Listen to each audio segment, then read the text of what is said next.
Ada seorang di Edis TV yang berkata begini, Dis, kalau seandainya kamu punya istri, kemudian kamu sayang sama istrimu, tapi kemudian ketika istrimu memasak buat kamu, itu keasinan. Kamu jujur ngomong ke dia bahwa itu keasinan atau tidak, gitu kan? Terus Edis TV bilang gini, jujurlah. Orang itu berkata begini, jadi kamu nggak sayang sama istrimu? Yang sayang, tapi kenapa kamu menyakiti dia kalau dia sudah memasakkan buat kamu? Terus Edis TV-nya menariknya begini, ya kalau saya nggak kasih tahu, besok dia berarti suami saya senang makannya asin begini, dia buatin lagi, asin lagi. Setahun saya makan itu, darah tinggi dong saya, begitu kan? Nah sampai di situ terus berhenti cerita itu. Bapak Ibu, ternyata berhubungan dengan orang-orang yang kita kasih itu susah ya. Saya tidak tahu ibu-ibu, saya tidak tahu juga bapak-bapak gitu. Sampai bapak-bapak itu ada di kantor saya ada istilah laki-laki tidak bercerita. Kenapa? Karena kalau bercerita itu kadang-kadang disalah mengerti. Gitu kan. Nah kemudian yang menarik lagi adalah Bapak Ibu, sampai ada yang berkata begini, mendingan menipu deh Pak daripada nanti kita ribut kalau nggak menipu. Bapak Ibu setuju nggak dengan ini? Tidak. Saya mau tanya lagi nih Bapak Ibu, di dalam rumah tangga Bapak Ibu ada rahasia laki-laki dan rahasia perempuan nggak? Nggak usah dijawab, taruh di dalam hati saja. Oke? Kalau enggak nanti ini bisa pertempurannya terjadi di rumah, enggak di sini kan? Bapak Ibu ada di rumah punya rahasia laki-laki dan punya rahasia perempuan? Atau pertanyaannya saya ganti begini, punya uang laki-laki dan punya uang perempuan enggak? Ini uang laki-laki nih, ini bukan uang perempuan. Begitu? Saya pernah kenal dengan seseorang dan dia bilang, ini uang laki-laki. Uang laki-laki. Iya, semua uang kerja saya itu saya kasih ke istri. Tapi bonus yang tidak ada di dalam slip gaji itu uang laki-laki. Maksudnya apa? Kira begitu. Ya uang laki-laki. Saya mau ngapain, saya mau beli apa, terserah saya, suka-suka saya, karena ini uang laki-laki. Saya tidak tahu kalau yang wanita bagaimana. Sudah kerja juga, slip gajinya ada, yang nggak masuk slip gaji uang perempuan. Enggak. Uang bersama yang dikelola oleh perempuan. Maaf. Karena kalau dikelola laki-laki habis, waduh bapak-bapak tidak percaya dengan kita, gitu kan? Ternyata membuat hubungan itu susah ya Bapak Ibu ya. Bapak Ibu pernah nggak? Ini minta maaf ya. Semoga Bu Hana nggak marah dengan saya. Beberapa kali dia bilang begini, saya udah kurus belum? Saya udah kurus belum gitu? Udah. Kok ngomongnya gitu? Ngomongnya bagaimana teman-teman? Ternyata kalau saya ngomong masih gemuk, kok masih gemuk? Udah kurus? Kok ngomongnya begitu? Lah kan jadi saya bingung kan? Nah ternyata menjalin hubungan itu ternyata sulit nggak Bapak Ibu? Sulit ya? Lihat dong anaknya. Sulit nggak? Disinggung dong. Sulit.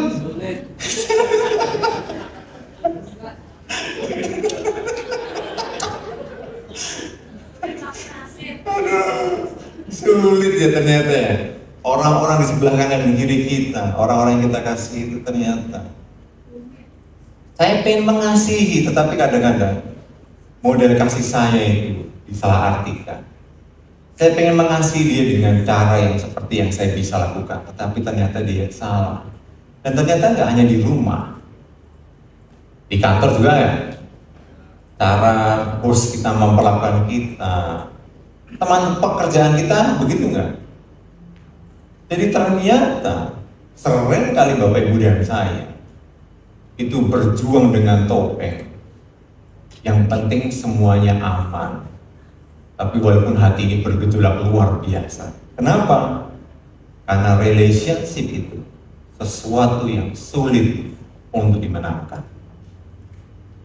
Nah, hari ini saya ingin kita semua memenangkan pertandingan, memenangkan bagian hidup yang tersulit dalam hidup Bapak Ibu Saudara, yaitu apa? Bersosialisasi, berhubungan dengan orang lain. Mari kita buka di dalam Efesus pasal yang keempat. Efesus pasal yang keempat ayat 25 sampai yang ke-32. Saya akan bacakan buat Bapak Ibu Saudara sekalian. Karena itu buanglah dusta dan berkatalah benar seorang kepada yang lain, karena kita adalah sesama anggota. Apabila kamu menjadi marah, janganlah kamu berbuat dosa. Janganlah matahari terbenam sebelum amarahmu padam. Sebelum padam amarahmu. Dan janganlah beri kesempatan kepada iblis. Orang yang mencuri, janganlah ia mencuri lagi.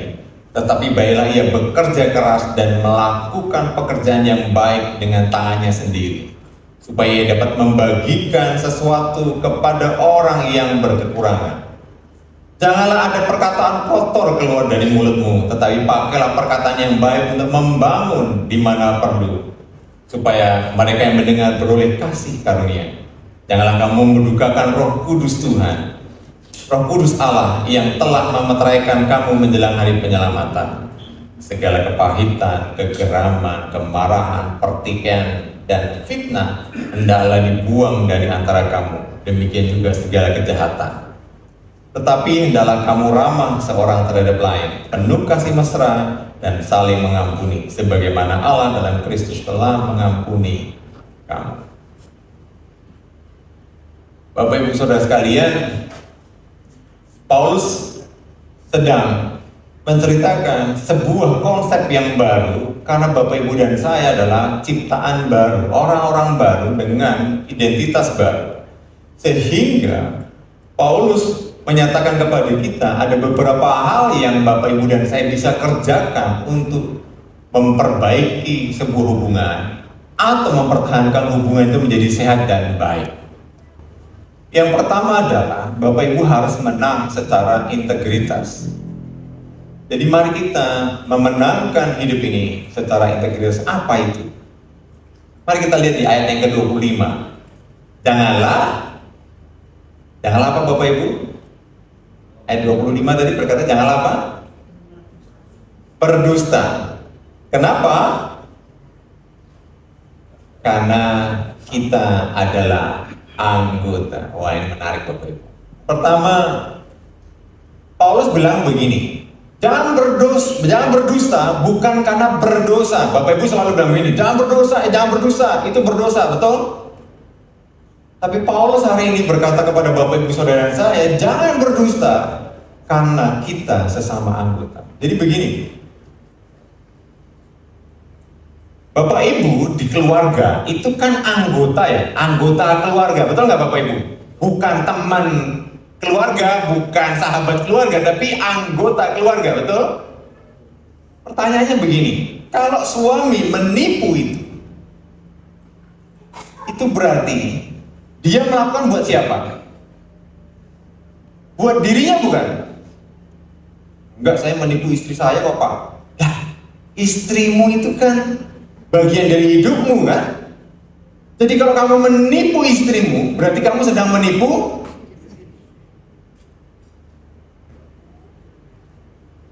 Jadi pertanyaannya adalah kenapa kok kamu menipu istrimu? Kenapa kamu menipu suamimu? Anak-anak, kenapa kamu tipu orang tuamu? Ya Pak, kalau nggak ditipu saya ditonjokin Pak.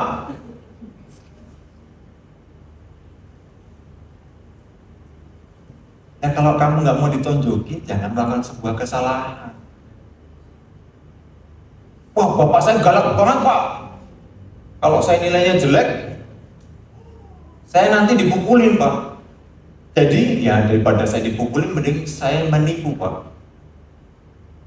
Bapak Ibu Saudara sekalian, anak-anak muda, Ketika kalian menipu, ketika Bapak Ibu dan saya menipu orang-orang yang kita kasih, itu sedang, Bapak Ibu sedang melakukan perusakan buat diri sendiri. Bapak Ibu sedang menyakiti diri sendiri. Bapak Ibu pernah nggak? Bapak Ibu pernah nggak?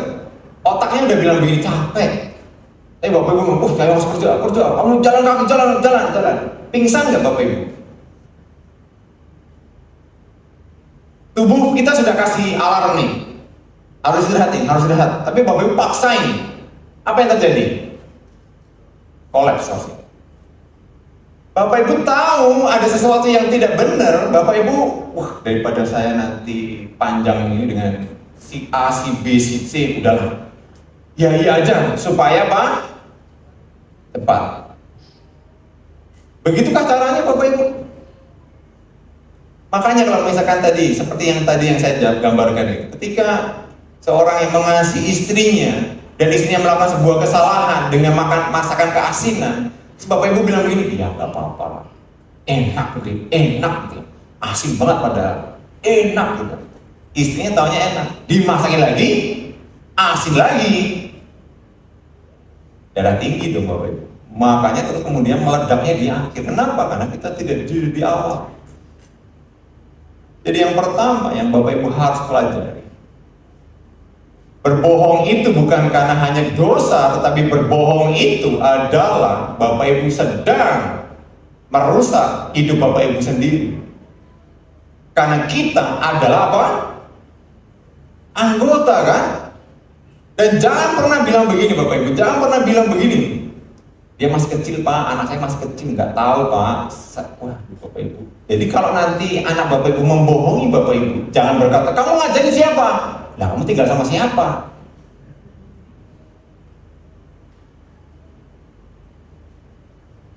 Kadang kita lupa bahwa anak itu melihat, merekam, terus kemudian apa?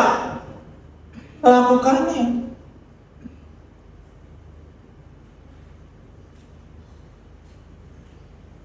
Kebohongan itu baru saja. Lihat ayat 28 sekarang. Kita lompat ya 28. Di situ bilangnya bagaimana Bapak Ibu? Mencuri, wah jauh banget ya. Berbohong terus kemudian mencuri. Kalau orang mencuri, baiklah dia tidak mencuri lagi. Kenapa tidak mencuri lagi? Oke baik. Kenapa Bapak Ibu? Mencuri itu buat apa Bapak Ibu? Ada di sini yang Robin Hood nggak Bapak Ibu? Ada Robin Hood nggak? Tahu Robin Hood kan ya? Robin Hood itu mencuri untuk dibagi-bagi. Bapak Ibu ada yang gitu, Pak saya mencuri tapi saya bagi-bagi Pak. Saya ingat bapak saya dulu, tapi jangan contoh ya Bapak Ibu ya. Ini cerita bapak saya. Waktu bapak saya belum Kristen, itu dia pernah mencuri ayam. Oke. Terus kemudian masak, ayamnya itu dimasak. Waktu ayamnya mateng, yang punya ayam diundang ikut makan. Jadi makan bareng selesai, kemudian besoknya dia bilang ayam saya hilang. Siapa yang mencurinya kan? Akhirnya kan ada yang ngelaporin kan. Akhirnya kan bapak saya tanya, kalian yang mencuri ya? Lah kan kamu ikut makan. Soalnya dia aja, pas dia ikut makan kok mau apa? Kamu makan ayammu kan? Ya sudah selesai. Jangan ditiru Bapak Ibu. Tetapi mencuri itu buat siapa biasanya? Buat diri sendiri ya. Mencuri itu buat diri sendiri. Alkitab menyatakan, Paulus menyatakan, jangan lagi mencuri, tapi kemudian bekerja buat siapa? Buat orang lain kan? Itu benar kan Bapak Ibu? Bapak Ibu bekerja itu buat diri sendiri atau buat orang lain? Orang lain lah. Loh pertanyaannya begini nih, Bapak Ibu kerja dari pagi jam 8 sampai jam 5 sore, yang untung siapa? Perusahaan kan? Oh saya juga digaji Pak. Digaji berapa? Perusahaan dapat berapa? Gede mana untuk perusahaan dengan gaji Bapak? Tapi Bapak mau kan? Memberkati perusahaan di mana Bapak bekerja kan? Itu buat orang lain kan? Kerja Bapak itu bagikan buat orang lain kan? Itu sebabnya hari ini jangan lagi mencuri, tapi menjadi saluran berkat, berbagi berkat yang Bapak Ibu terima. Jangan jadi beban lagi, Tapi mari kita bekerja keras dan kemudian membagi berkat itu untuk banyak orang. Alkitab menyatakan bahwa untuk memenangkan sebuah hubungan itu, Bapak Ibu nggak boleh pakai topeng lagi. Jadi ada keselarasan antara apa? Ucapan dan tindakan. Nah ini makanya semalam menarik nih kalau bapak-bapak datang ke mana? Ke main fellowship gitu ya. Ternyata bapak-bapak itu banyak yang hanya begini nih. Kamu berdoa? Saya aja nggak berdoa. Kamu yang berdoa. Antara tindakan dan ucapan bagaimana Bapak Ibu? Oh, berbeda. Nah itu sering yang saya lakukan kan Bapak Ibu. Kamu nggak boleh merokok, tapi pegang rokok di sini. Apa yang rokok? Kan sudah gede, kamu belum. Oh berarti kalau sudah gede saya boleh. Bagaimana antara tindakan dan ucapan? Berbeda.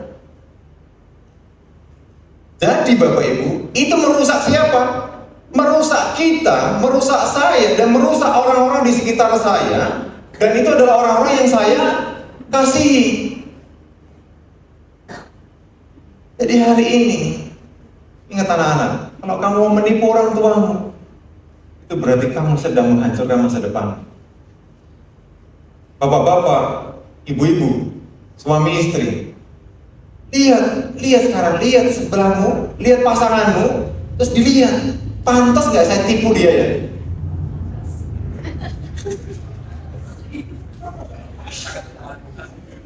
Pantas nggak ya saya tipu dia ya gitu loh? Orang yang saya paling kasih, orang yang saya paling sayang, terus dilihat gitu. Jadi waktu mau menipu lihat dulu.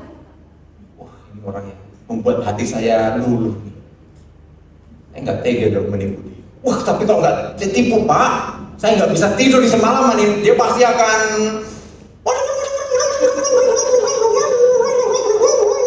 Pak, ini penderitaan seumur hidup ini Pak gitu. Nah itu kan resikomu kan. Makanya waktu nikah dulu, anak-anak muda waktu nikah ditanya nih, kamu itu nggak? Jangan, oh nggak apa-apa. Oh oke nggak apa-apa. Makanku banyak, oh nggak apa-apa. Waktu sudah menikah, kok makanmu banyak? Ya kan dulu sudah saya ngomong. Makanya buat anak-anak muda, kalau pacaran bagaimana? Buka mata, lebar-lebar. Kalau sudah jadi suami istri, tutup mata. Tutup mata rapat-rapat ya. Istrimu kok begitu, biarin, dia memang istri saya. Begitu kan? Suamimu kok begini, biarin, memang dia suami saya. Selesai Bapak Ibu, selesai, tutup mata. Tapi waktu pacaran, hati-hati. Wah, kok begini? Itu ya. Ungkapin semuanya, jujurlah gitu. Jujur lihat. Bapak Ibu, pertama, jujur, integritas. Oke, sekarang yang kedua Bapak Ibu, mari kita lihat. Wah, Bapak Ibu habis ini marah-marah sama saya nggak apa-apa lah. Tapi jangan berkelahi di rumah ya nanti. Janji ya Bapak Ibu ya. Kalau ada yang berkelahi nanti telepon saya ya. Oke, yang kedua. Wah ini dia. Mari kita lihat ayat 26. Ayat 26 lompat dia. Bagaimana Bapak Ibu? Kata-katanya bagaimana? Janganlah apa? Janganlah bukan? Bukan janganlah ya, tapi apa? Kata-katanya? Apabila berarti marah boleh nggak? Langsung kenceng ya? Boleh loh, kita ayatnya ada loh ini. Saya jadi ingat, gak ada Mareti ya. Waktu bapaknya menghukum Mareti dengan ayat. Dibawa rotan dan dia berkata firman Tuhan. Jadi jangan bilang begini nanti gitu ya. Kenapa marah? Tuh ayatnya ada nih. Apabila kamu marah, berarti saya boleh marah. Sabar dulu. Lihat di situ. Apabila kamu marah, apa Bapak Ibu? Janganlah berbuat dosa. Oke, udah banyak dibahas. Pak, saya udah tahu Pak. Iya, kalau sudah tahu dilakukan. Lihat di situ. Jadi Paulus sedang mengakui bahwa emosi marah itu emosi yang boleh dikeluarkan. Yang tidak boleh adalah apa? Ketika Bapak Ibu dan saya itu lepas kendali dari emosi. Makanya disebut dengan menang atas kendali kontrol diri. Jadi emosi itu harus Bapak Ibu kendalikan. Ini contoh. Kalau Bapak Ibu punya anak, anaknya nilainya jelek, Bapak Ibu bilang apa sama anak itu? Kamu kan ya, nggak belajar, dasar, gitu kan? Lagi, ketika dia menyerang anak itu dengan sesuatu yang melukai dia, itu berarti Bapak Ibu sedang memberi ruang untuk setan masuk. Kenapa seperti itu? Karena lihat di sini, tetapi janganlah matahari terbenam sebelum amarahmu padam. Jadi Bapak Ibu, bicara tentang matahari padam, terbenam, itu bukan ngomong kalau marah itu maksimum hanya sehari Pak. Bukan begitu. Maksudnya adalah emosi itu boleh diluapkan, tetapi harus ada solusi dari emosi yang Bapak Ibu dan saya luapkan. Kalau Bapak Ibu marah itu dapatnya apa sih Pak? Ini contoh. Kalau Bapak Ibu punya, ini di rumah itu punya vas bunga yang harganya jutaan, langka, luar biasa susahnya, terus anak Bapak Ibu lari, perang, pecah begitu, Bapak Ibu marah nggak? Oke, marah karena itu barang kesayangan, susah nyarinya, nggak mungkin bisa ditemukan lagi. Tapi marahnya apa? Nggak pakai mata, gitu. Bukan begitu kan? Marahnya itu kamu tidak hati-hati, sehingga kamu merusakkan barang kesayangan saya. Kamu harus tahu itu barang kesayangan saya. Betul begitu ya? Emosi diluapkan. Pertanyaannya sekarang, apa solusinya dari marah itu? Diusir. Apa solusinya? Marah kan harus ada solusinya kan? Orang cuma marah-marah nggak ada solusinya, buat apa marah-marah? Jadi ada solusinya. Lain kali jangan lari-lari di dalam rumah, lari-lari itu di lapangan sana. Jadi kamu harus mengganti guci papa ini dengan uang saku. Wah. Aduh, jadi Bapak Ibu harus cari solusi ketika Bapak Ibu marah. Itu sebabnya harus ada penyelesaian secepat mungkin. Marah itu harus dicari solusinya. Tapi lebih mudah mencari solusi atau lebih mudah marahnya Bapak Ibu? Lebih mudah marahnya. Udah marah, udah puas pokoknya ya. Terus kalau kamu puas, yang dimarahin puas enggak? Nah, terus kenapa harus marah-marah? Buat apa marah-marah? Kenapa marah-marah tidak boleh? Karena ayat 27 Bapak Ibu. Kenapa tuh? Karena ketika Bapak Ibu melakukan sesuatu di luar kendali Bapak Ibu, maka itu memberi apa? Kesempatan buat siapa? Bapak Ibu tahu itu. Nah, setan itu tidak perlu diundang Bapak Ibu. Dia akan dengan sukacita, sukarela Bapak Ibu dia masuk. Begitu Bapak Ibu buka celah sedikit aja, itu persis kayak tikus gitu. Tikus itu kalau kasih lubang sedikit gitu, masuk gak rumah Bapak Ibu? Masuk Bapak Ibu. Saya baru bertempur dengan tikus di rumah saya. Sudah menghabiskan lem tikus lebih dari 20 dan semuanya dapat. Waktu saya pikir, oh ternyata rumah saya tikusnya banyak banget ya gitu kan. Makanya saya harus bersihin tikus saya. Tapi waktu saya menyiapkan ini, Tuhan bilang begini, di pikiranmu tikus-tikusnya kamu usir nggak Yos? Kamu biarkan tikus-tikus masuk dan membuat sampah di pikiranmu enggak? Masuk dalam hidupmu enggak? Sehingga dia menumpuk sampah, menggerogoti kamu. Dan kamu tidak melakukan apa yang benar. Jadi, kalau Bapak Ibu marah, boleh, tapi jangan beri kesempatan iblis untuk masuk, tinggal, dan kemudian nyampah di dalam hidup Bapak Ibu. Itu akan merusak persahabatan Bapak Ibu. Itu akan merusak rumah tangga Bapak Ibu. Jadi kalau sudah marah, kan Bapak Ibu kan yang dimarahin siapa kan ya? Kan Bapak Ibu enggak, kamu siapa sih yang saya marahin kan? Enggak kan? Kan tahu kan ini anak saya kan? Kan nggak pernah tanya, kamu anak siapa yang ngajarin siapa ya? Ya kok yang ngajarin siapa loh? Papa nggak pernah ngajarin gitu. Lah kan nggak pernah ngajarin. Dari mana dia? Emang dia tinggal sama orang lain? Kan tidak. Itu sebabnya Bapak Ibu, para Bapak Ibu marah. Ya perhatikan. Jangan sampai itu melakukan sesuatu yang di luar kendali sehingga setan itu bisa masuk. Itu sebabnya ada berapa yang harus dihilangkan Bapak Ibu? 31 ya, 31 kita lihat 31. Apa yang dihilangkan Bapak Ibu? Yang pertama apa Bapak Ibu? Kepahitan. Apa itu kepahitan? Bisa dibaca nggak Bapak Ibu? Saya baca ini Bapak Ibu. Pahit hati itu atau kepahitan itu bahasa aslinya pikria. Pikria itu adalah ketidakpuasan yang dipendam, selalu merasa jadi apa? Korban. Ada? Merasa? Gak usah angkat tangan, gak usah angkat tangan. Oke, kalau ada yang merasa begitu, oke, ini saatnya untuk dibuang dan bereskan itu. Yang kedua, kegeraman, ledakan emosi yang meledak-ledak. Ada yang begitu? Kalau ada, udah gak usah angkat tangan juga.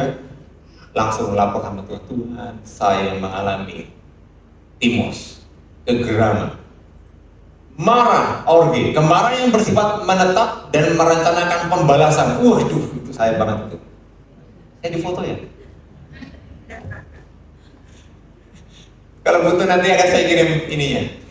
Kemarahan itu bersifat menetap dan merencanakan pembalasan. Ada yang merencanakan pembalasan? Hati-hati. Pertikaian, berteriak-teriak kehilangan kendali saat berbicara. Fitnah, menjelekkan karakter orang lain di depan orang lain. Kejahatan, kakian, niat jahat sekecil apa? Ini adalah pintu buat setan masuk dan tinggal. Dia itu tikus yang harus apa Bapak Ibu? Diusir. Jangan pernah Bapak Ibu mau tinggal serumah dengan tikus. Kalau Bapak Ibu tinggal serumah dengan setan, itu berarti Bapak Ibu sedang memelihara tikus di rumah. Digerogotin nggak? Digerogotin. Makanan Bapak Ibu diambil, Bapak Ibu nggak bisa ngapa-ngapain, baju Bapak Ibu dikerokotin, rusak semua barang Bapak Ibu. Jadi kalau Bapak Ibu berkata, saya marah Pak. Kemudian ingat, jangan biarkan tikusnya masuk. Nah, sekarang ini puncaknya nih. Ini yang paling susah Bapak Ibu. Wah, kayaknya dari tadi susah Pak, ini mau tambah susah lagi Pak. Ya, minta maaf Bapak Ibu. Ini kata Tuhan, bukan kata saya. Dari busuk menjadi berkat. Yuk kita lihat ayat 29 Bapak Ibu. 29, janganlah ada perkataan kotor keluar dari mulutmu, tetapi pakai perkataan yang baik dan apa Bapak Ibu? Membangun. Di mana perlu supaya mereka mendengar beroleh apa? Kasih karunia. Ada dua hal. Membangun dan menerima kasih karunia. Apa itu perkataan kotor? Perkataan kotor itu bukan maki-maki ya Bapak Ibu. Tidak hanya maki-maki saja. Perkataan kotor itu perkataan yang nggak membangun. Ini contoh. Kasih contoh. Kalau ada anak Bapak Ibu yang datang kepada Bapak Ibu dan berkata, ya, fail. Kenapa fail? Ya, nilainya jelek. Bapak Ibu bilang, makanya sudah dibilangin kan, gak main game dulu. Dimarah-marahin, pukul-pukulin gitu. Anaknya sekejap-kejap begini. Menyelesaikan masalah? Tidak kan? Ini bagaimana supaya membangun kata-katanya? Coba lagi. Maaf, kamu belum beruntung.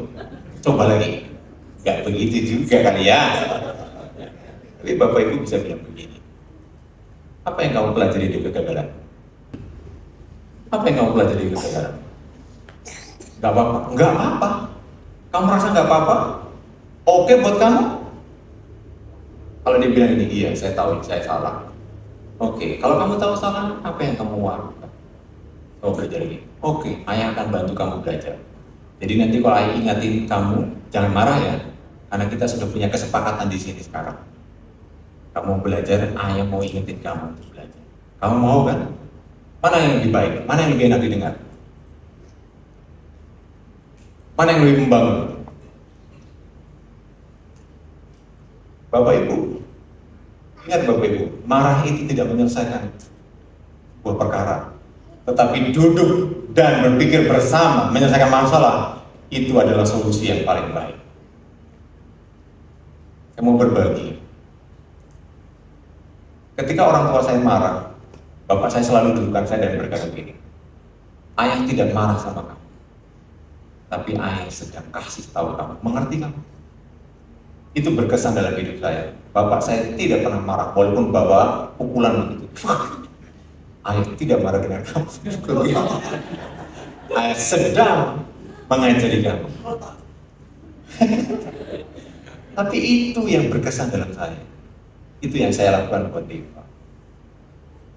Bukan dia berkata, saya tidak marah dengan kamu, dan saya sedang mengajari kamu. Apa yang sedang kamu kerjakan? Kenapa kamu melakukan semua kesalahan? Apa yang harus kamu perbaiki? Bagaimana kamu memperbaikinya? Kita bahas bersama-sama, cari solusi. Itu adalah kata-kata yang membangun. Yuk, mari kita belajar. Bapak Ibu, banyak anak yang terluka karena orang tua. Banyak anak yang komplain dengan orang tuanya karena tidak bisa menyampaikan dengan bahasa yang baik. Tapi anak-anak hari ini, mau nggak kalian mengampuni orang tua? Mau nggak kamu memaafkan mereka? Oh, Pak, tapi sakitnya di sini.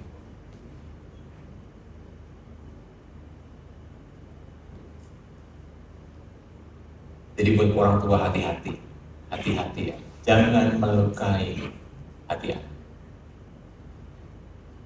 Buat dengan kata-kata yang membangun. Ketika dia melakukan kesalahan, buat dengan kata-kata yang membangun.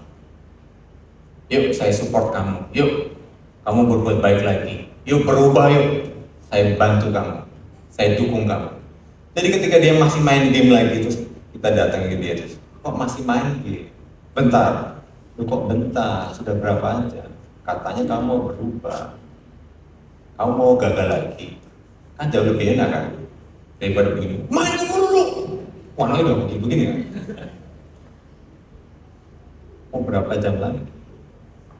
Kamu harus menang, masa depanmu harus di tangan. Kamu harus memenangkan pertandingan masa depanmu. Kamu harus tahu itu. Dikasih pikiran, dibukakan pikiran, sehingga dia tahu. Oh ya, main game gak ada artinya ya. Dan dia akan belajar. Duduk diam di situ, Bapak Ibu, bantu dia belajar, duduk saja. Jadi Bapak Ibu tahu pergumulan dia dengan belajar, dan dia merasa bahwa bapak saya mendampingi saya belajar, walaupun bapaknya juga nggak ngerti dia ngapain gitu kan. Saya ingat sekali, saya bilang sama anak saya, semua ayah bisa ajarin kamu. Wah, sekali Bapak Ibu. Jadi waktu dia tanya saya, akhirnya dia tanya Mandarin. Anda kita masih pede. Oh bisa, ada Mbak Google. Saya lihat Mbak Google. Ternyata, wah ini satu soal bisa sampai besok pagi. Padahal ada 10 soal nih. Bagaimana caranya? Akhirnya saya bilang sama anak saya, udah nggak apa-apa, merah nggak apa-apa. Satu aja kan ya. Udah nggak bisa panen nggak apa-apa lah. Semangat. Tapi ketika dia dapat dukungan itu, apa yang terjadi? Dia semangat. Tapi itu jangan yang lain juga, oh nggak apa-apa juga, oh nggak apa-apa juga. Jangan semua excuse, tetapi ada batas-batas. Semua anak ada punya batas. Jadi Bapak Ibu, ubah yang busuk menjadi apa? Menjadi berkat. Next. Nah, ini menarik Bapak Ibu. Ayat 30 berkata bagaimana? Dan janganlah kamu membudakan Roh Kudus. Kok bisa? Apa hubungannya marah-marah dengan membudakan? Apa gunanya menipu dengan Roh? Bapak Ibu lihat. Ya. Kalau Bapak Ibu benci dengan seseorang, Bencinya udah sampai ke bunuh-bunuh. Benci banget saya Pak. Nggak mau lihat saya Pak. Itu yang nyiptain siapa? Allah Roh Kudus kan? Allah Roh Kudus mengasihi dia nggak? Tanya Bapak Ibu. Allah Roh Kudus mengasihi dia? Kok Bapak Ibu membenci dia ya?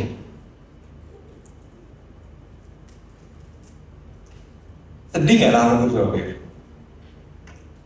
Sedih nggak? Pak, tapi dia nyebelin. Emang dia nggak nyebelin sama Roh Kudus? Emang dia nggak nyebelin Tuhan? Nyebelin Tuhan nggak? Nyebelin kan? Membuat repot Tuhan nggak? Membuat repot kan? Bapak Ibu membuat repot Tuhan nggak? Membuat repot kan? Sampai dia pikul salib, mati digantung di kayu salib buat siapa? Buat saya orang paling nyebelin ini. Saya yang paling nyebelin, saya selalu melawan Tuhan. Tapi Tuhan nggak turun dari salib bilang, ngapain sih saya mati buat Yosi? Sia-sia saya mati buat Yosi. Ternyata orangnya nggak berubah juga. Udah bodo amat lah. Begitu? Tidak. Dia tetap ada di kayu salib sampai akhirnya berkata, tetelestai, semuanya selesai. Karena siapa? Karena saya.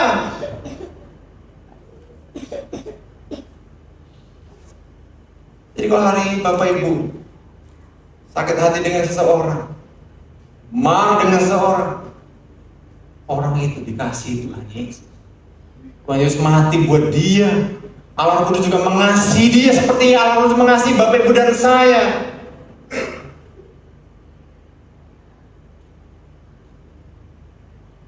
Masihkah Bapak Ibu tega dan berkata, sakit banget Pak? Bapak Ibu bisa rasain sakitnya Tuhan nggak? Dia nggak salah Bapak Ibu. Dia pikul salib Bapak Ibu. Dia diludahin Bapak Ibu. Dia dicambuk Bapak Ibu. Dia salah nggak? Dia nggak salah. Siapa yang salah? Saya. Tapi dia mau mengampuni Bapak Ibu.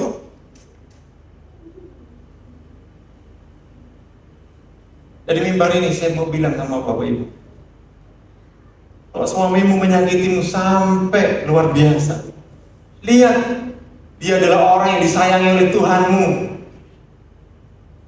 Kalau hari ini suami-suami disakiti istrinya, lihat, dia adalah orang yang paling disayangi Tuhanmu.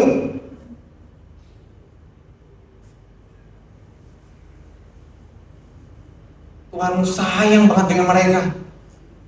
Anak-anak muda, kalau hari ini kamu terluka dengan orang tuamu, ampuni mereka karena Tuhan mengasihi mereka. Bapak-bapak, orang-orang tua, ibu-ibu, kalau kamu sakit dengan anak-anakmu, wah Pak nggak bisa diatur dia Pak. Lihat dia dan berkata, dia orang yang paling dikasihi Tuhan saya.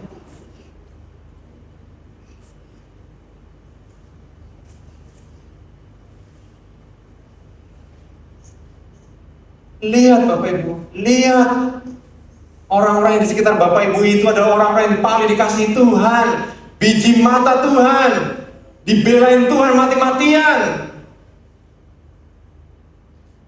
Oh Bapak Ibu benci?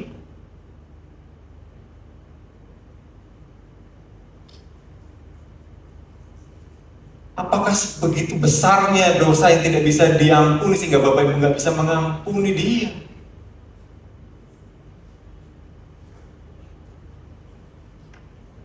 Yesus mati buat Bapak Ibu. Kalau Bapak Ibu terima pengampunan, ini puncak yang paling susah yang Bapak Ibu harus kerjakan. Seperti Yesus mati di kayu salib, Bapak Ibu juga harus mengampuni orang yang bersalah kepada Bapak Ibu. Karena itulah kemenangan restorasi. Karena itulah kemenangan relationship yang harus Bapak Ibu menangkan.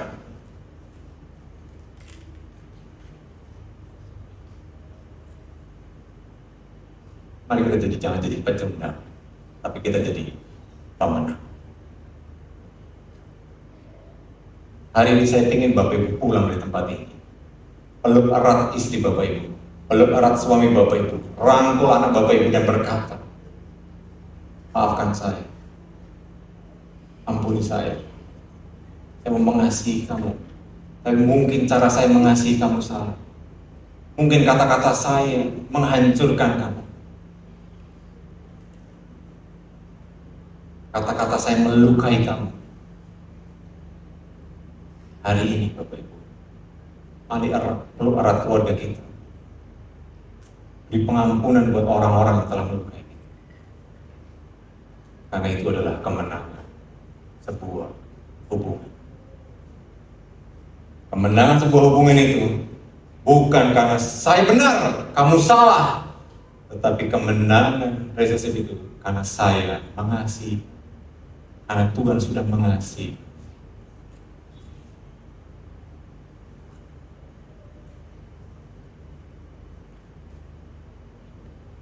Kesimpulannya, jangan pernah perihal kepalsuan yang menang terhadap kepalsuan. Jangan lagi berbohong, karena ketika yang Bapak Ibu bohong itu adalah diri Bapak Ibu sendiri, karena dia bagian dari hidup Bapak Ibu. Boleh marah, tapi jangan beri kesempatan buat setan. Marah itu harus ada apa? Solusinya. Marah itu bukan ajang untuk mencaci maki orang, tetapi cari solusinya atas masalah yang ada. Yang terakhir, ini yang paling susah, menang atas kebencian. Hari ini mungkin Bapak Ibu pernah ditikam dari belakang, yang nanti teman yang paling baik, dilukai suami, dilukai istri, dilukai orang tua, atau dilukai anak. Tapi hari ini Bapak Ibu harus menang atas kebencian. Jika Bapak Ibu mengampuni, Bapak Ibu nggak punya kekuatan, sama seperti saya nggak punya kekuatan. Nggak bisa Pak, saya manusia Pak. Itu sebabnya Bapak Ibu, setiap kali Bapak Ibu mau mengampuni, ingat apa yang Tuhan sedang kerjakan di Bapak Ibu. Dia tergantung di kayu salib. Bapak Ibu pakai kalung salib itu di sini, mengingatkan bagaimana pengorbanan dia buat orang yang dikasihi. Orang-orang yang Bapak Ibu benci adalah orang-orang yang paling dikasihi Tuhan. Lepaskan pengampunan, kasih dia dengan kasih yang